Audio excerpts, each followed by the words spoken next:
Gojo Satoru era considerado el hechicero más fuerte de la era moderna. Sukuna era considerado el hechicero más fuerte de la historia. Así que cuando finalmente se enfrentaron, todos esperábamos una cosa: que uno demostrara de una vez por todas quién era el verdadero número uno. Y sí, Sukuna ganó. Pero aquí viene lo interesante: ¿realmente ganó porque era más fuerte que Gojo? Porque si revisamos toda la pelea con cuidado, la respuesta no es tan sencilla. De hecho, hay un momento específico que cambia completamente la forma de entender esta batalla. Y no fue el último golpe. Antes de hablar de quién ganó, si te está gustando el contenido y quieres apoyar al canal, puedes hacerte miembro. Además de ayudarme muchísimo a seguir creando videos, tendrás emojis personalizados, podrás participar en encuestas para decidir los próximos videos, y también tendrás acceso a contenido exclusivo para miembros. Así que si quieres formar parte de la comunidad y ayudarme a seguir creciendo, te espero como miembro del canal. Gojo y Sukuna no estaban jugando el mismo juego. Gojo tenía algo que prácticamente rompía las reglas del mundo: el infinito. Podías lanzarle un ataque. Podías intentar acercarte. Podías tener toda la fuerza del mundo. Pero mientras el infinito estuviera activo, buena suerte tocándolo. Y encima tenemos los 6 ojos, una cantidad absurda de control sobre su energía maldita y una técnica capaz de borrar prácticamente todo lo que se encuentre delante. En otras palabras, Gojo era ese amigo que llega a la partida con los trucos activados. Pero Sukuna tenía un pequeño detalle: era Sukuna. Y además tenía algo que terminaría siendo fundamental: su capacidad para adaptarse. Porque esta pelea no iba a convertirse simplemente en «mi técnica es más poderosa que la tuya». Iba a convertirse en «quién encuentra primero la manera de romper las reglas del otro».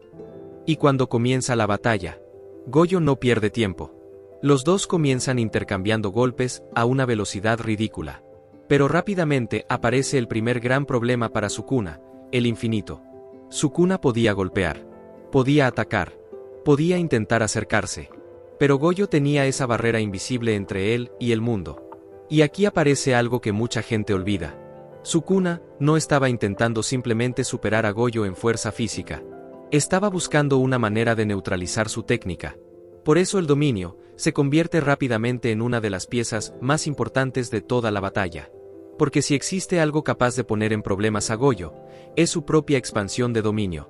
Y aquí comienza una de las partes más increíbles de la pelea. Un dominio de Gojo puede sobrecargar la mente del enemigo con una cantidad prácticamente infinita de información. Si quedas atrapado, se acabó. Pero el dominio de Sukuna tiene una característica completamente absurda: no necesita una barrera cerrada tradicional. Y eso cambia completamente las reglas. Los dos empiezan a destruirse los dominios. Gojo consigue imponerse en algunos intercambios. Sukuna responde. Y durante varios momentos, parece que cualquiera de los dos puede ganar. Pero entonces aparece el verdadero problema de Gojo: Mahoraga. Porque aquí es donde la pelea cambia.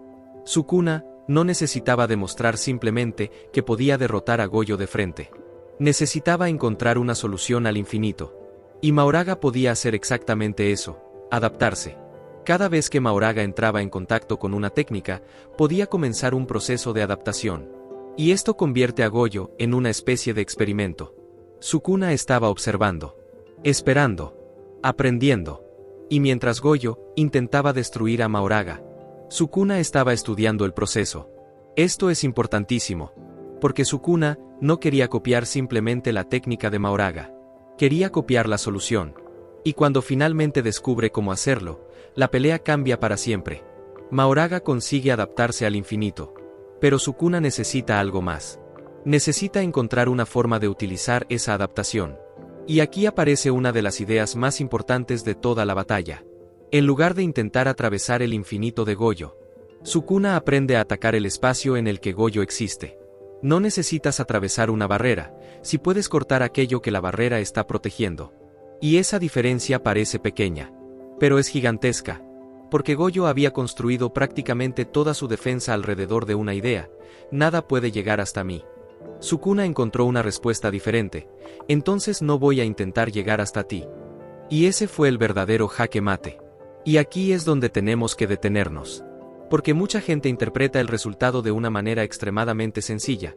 Sukuna ganó, Sukuna era más fuerte, Gojo era inferior. Pero ¿Realmente podemos reducir toda la batalla a eso? No necesariamente. Durante gran parte del combate, Gojo consiguió poner a Sukuna contra las cuerdas. Incluso hubo momentos en los que Sukuna tuvo que utilizar prácticamente todos los recursos que tenía disponibles. Y eso nos deja una situación bastante curiosa. Porque si eliminamos la capacidad de adaptación de Mahoraga, la situación cambia radicalmente. Sukuna tenía una ventaja importantísima. Conocía la existencia de Mahoraga y podía utilizarlo como herramienta para encontrar una respuesta al infinito. Gojo, en cambio, estaba enfrentándose a una combinación que podía evolucionar durante el combate. Y eso importa muchísimo. Pero ahora viene algo todavía más interesante.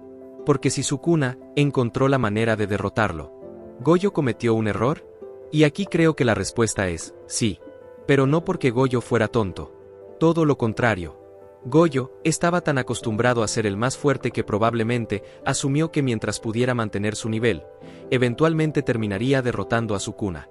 Y durante gran parte de la pelea, parecía tener razón. Pero Sukuna no necesitaba ganar cada intercambio. Necesitaba ganar uno. Uno solo. Porque Gojo tenía una defensa prácticamente perfecta. Pero una defensa perfecta deja de ser perfecta cuando el enemigo descubre cómo funciona. Y Sukuna dedicó toda la batalla precisamente a eso. Entonces, ¿quién era realmente más fuerte? Y aquí viene mi conclusión. Si hablamos de fuerza directa, capacidad de combate y dominio de sus técnicas, Gojo demostró que podía competir e incluso dominar partes enormes de la batalla. Pero si hablamos de adaptación, estrategia y capacidad para encontrar una solución, Sukuna fue superior. Y eso hace que la victoria de Sukuna sea mucho más interesante. Porque no necesitó simplemente lanzar un ataque más grande. Necesitó entender a Gojo. Entender el infinito. Entender a Mahoraga. Y finalmente convertir esa información en una técnica capaz de superar la defensa que parecía imposible de romper. Gojo era el hombre que había alcanzado la cima. Sukuna fue el monstruo que encontró una manera de escalar esa montaña. Y por eso creo que decir simplemente, Sukuna era más fuerte que Gojo, se queda demasiado corto. Porque esta batalla no fue simplemente fuerza contra fuerza. Fue el hechicero que tenía la defensa perfecta contra el que encontró la forma de ignorarla. Gojo no perdió porque fuera un inútil. No perdió porque Sukuna simplemente tuviera más energía. Y tampoco porque toda su técnica dejara de funcionar mágicamente. Perdió porque Sukuna encontró una forma de cambiar las reglas del enfrentamiento. Y eso probablemente sea lo más irónico de todo. Durante toda la serie, Gojo fue presentado como alguien que estaba por encima de las reglas. Pero contra Sukuna, finalmente apareció alguien capaz de aprender esas reglas y romperlas. Ahora dime tú, ¿Gojo perdió porque Sukuna era realmente superior, o porque Mahoraga fue la pieza que hizo posible una victoria que de otra manera habría sido imposible? Porque personalmente, esa discusión todavía está lejos de estar cerrada.